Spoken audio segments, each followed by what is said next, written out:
ہر بندہ آج ڈپریشن میں ہے، مشکلات ہے، مسائل ہے، خصوصاً آج کل اتنی مہنگائی ہے، والدین بھی ڈپریشن میں، بچے بھی، خرچے نہیں پورے ہو رہے ہیں، تو ہر بندے کو غصہ آتا ہے۔ کبھی وہ غصہ بچوں پہ نکال لیتا ہے، کبھی کسی پڑوسی پہ نکال لیتا ہے، کبھی کسی دوست پہ نکال لیتا ہے، پھر غصہ کنٹرول میں بھی بسا اوقات نہیں آتا، جس سے اگلے کا نقصان ہو جاتا ہے۔ اس لیے غصے کے کنٹرول کرنے کا سنت طریقہ یہ ہے کہ اگر کسی آدمی کو غصہ آئے تو چونکہ غصہ شیطان کے اثرات سے آتا ہے، رسول اللہ صلی اللہ علیہ وسلم کا فرمان ہے یہ غصہ شیطان کے اثرات میں سے ایک اثر ہے، لہذا لا حول ولا قوت الا باللہ پڑھ لیا کرے۔ اس کی وجہ سے شیطان جو انسان کے خون کے اندر گھومتا ہے، چلتا ہے، وہ شیطان بھاگ جائے گا۔ اگر اس سے بھی غصہ کنٹرول نہ ہو تو پھر اعوذ باللہ من الشیطان الرجیم کے الفاظ سے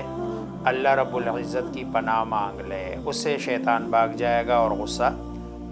ٹھیک ہو جائے گا۔ لیکن اگر اس سے بھی غصہ کنٹرول نہ ہو تو پھر جس ہیئت میں ہے وہ ہیئت اپنی چینج کر لے، بیٹھا ہوا ہے تو لیٹ جائے، کھڑا ہے تو بیٹھ جائے، یا چل رہا ہے تو کھڑا ہو جائے، اپنی حیت تبدیل کر دے۔ اور یہ بھی رسول اللہ صلی اللہ علیہ وسلم نے فرمایا کہ اگر کسی آدمی کو غصہ آئے تو جس حیت میں ہے وہ حیت چینج کر لے، اس سے بھی اس کا غصہ ٹھنڈا ہو جائے گا۔ لیکن اگر کسی کا غصہ اس سے بھی ٹھنڈا نہ ہو تو پھر جو نا اس کے لیے ضروری ہے کہ وہ وضو کر لے اور ٹھنڈے پانی سے کر لے۔ حدیث میں آتا ہے، رسول اللہ صلی اللہ علیہ وسلم کا فرمان ہے کہ غصہ چونکہ شیطان کے اثرات سے ہوتا ہے اور شیطان آگ سے پیدا ہے، اور آگ کو پانی سے ہی بجھایا جا سکتا ہے اور اس کو ٹھنڈا کیا جا سکتا ہے۔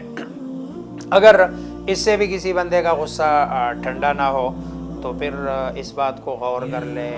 سوچ لے کہ میں اللہ تبارک و تعالیٰ کا بندہ ہوں، قیامت والے دن اگر میرے جو گناہ ہے، مجھ سے جو کوتاہیاں ہوئی ہے، اگر اس کا حساب کتاب مجھ سے اللہ لے لے اور مجھے اللہ تبارک و تعالیٰ جو نا عذاب دینا شروع کر دے، میں اللہ کا بندہ ہوں، تو یہ جو میرے سامنے ہے جس پر مجھے غصہ آ رہا ہے، یہ بھی تو اللہ تبارک و تعالیٰ کا بندہ ہے، اس لیے اس کو معاف کرنا چاہیے۔ جب یہ معاف کر دے گا اور یہ تصور لائے گا ذہن میں کہ مجھ پر بھی اللہ تبارک و تعالیٰ غصہ کر سکتے ہیں،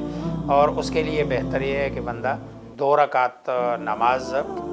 پڑھ لے اور اس میں سجدے میں یہ تصور کر لے کہ میں اللہ کا بندہ ہوں،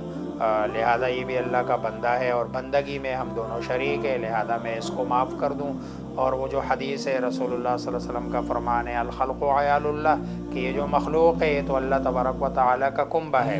اور اللہ تبارک و تعالیٰ کا کنبے میں سے کسی کو معاف کرنا، اسے اللہ تبارک و تعالیٰ خوش ہوتے ہیں اور گناہ معاف کر دیتے ہیں۔